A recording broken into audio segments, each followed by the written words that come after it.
बहुत से प्राणी हैं जो अपने सतजत पर ठीक रहे कुछ। तो कहते हैं लख भर सूरा जूझ ही लख भर सावत दे और लख भर यति जहान में तब सतगुरु शरणा ले। फिर वो प्राणी कभी किसी जन्म में, और विशेषकर अब कलयुग की इस पिछली पीढ़ी में, वो ऐसे पुण्यकर्मी प्राणी परमात्मा की शरण में आते हैं। क्योंकि ये क्या करता है, ये काल भगवान, जैसे किसी ने किसी जन्म में परमात्मा कबीर जी की शरण ली, सतभक्ति की, पार नहीं हो पाया, तो उसको यहाँ अन्य ऐसे जन्म दे देता है, उसकी वाह वाह हो जाती है, फिर स्वर्ग आदि में उसको देवता बना देता है, देव पद दे देता है, और फिर उसके पुण्यों को समाप्त करवा के 84 लाख योनियों में डाल देता है, और फिर कुछ बचे हुए पुण्य और पापों का संयोग करके एक मानव शरीर भी उसको टर्न वाइज देता है।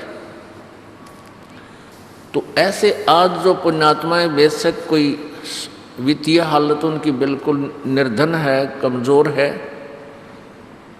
और परमात्मा की शरण में आए हैं, वो बहुत पुण्यकर्मी प्राणी हैं। और दुर्भाग्य है उन पुण्यात्माओं का जो दूसरे संतां के फंसे पड़े हैं, 20-20, 30-30 वर्ष हो गए, वहाँ गोड्डे रगड़ते हैं, तर कुछ भी उनका पल्ला नहीं। दुख न्यों के न्यों, सारी बुराई घर कर रही है, कोई परिवर्तन नहीं समाज के अंदर।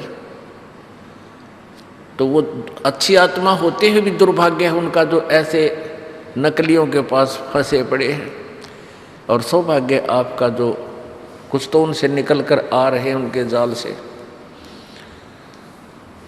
और कुछ पुण्यात्मा सीधे ही परमेश्वर के चरणों में आ रही है। तो इस शरण में पुण्यात्मा आती हैं, वैसे कोई आ जाता है किसी के साथ तो वो यहाँ टिक नहीं पाता। जैसे कई बार क्या देखा है कि नहर टूट जाती है, नहर टूट जाती है या फ्लड आ जाता है, तो एक बार पानी बह करके ऊंचे स्थानों पर भी चढ़ जाता है, बहुत ऊंचे तक, 4-4, 5-5 फुट की ऊंचाई पर ऊपर तक पहुंच जाता है, फलों में यानी पीछे के दबाव में।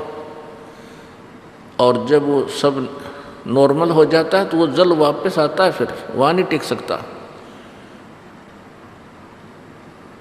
तो ऐसे ही जो प्राणी पुण्यकर्मी नहीं है, किसी के कहने तय, या जैसे माता पिता अपने बेटा बेटी को प्रार्थना करते हैं, लेकर भी आ जाते हैं, आते भी हैं, सत्संग में भी आ जाता है, पर वो टिका को नहीं, जिसके पुण्य कर्म नहीं है वो चला जाता है।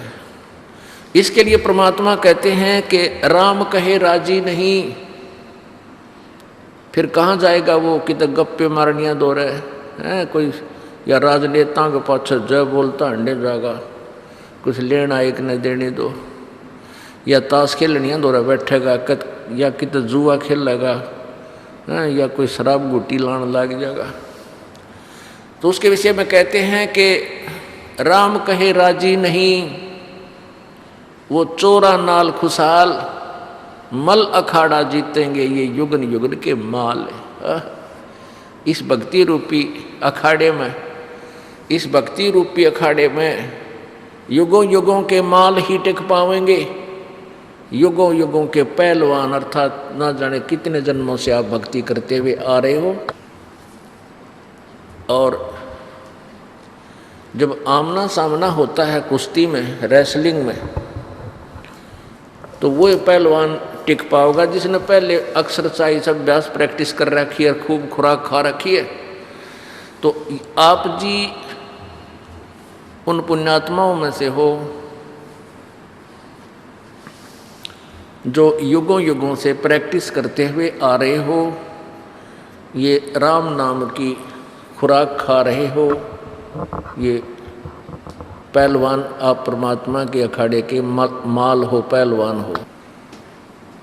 परमेश्वर कबीर देव जी अपने सतलोक से चलकर यहाँ इस काल के लोक में आकर हमें ज्ञान सुनाते हैं,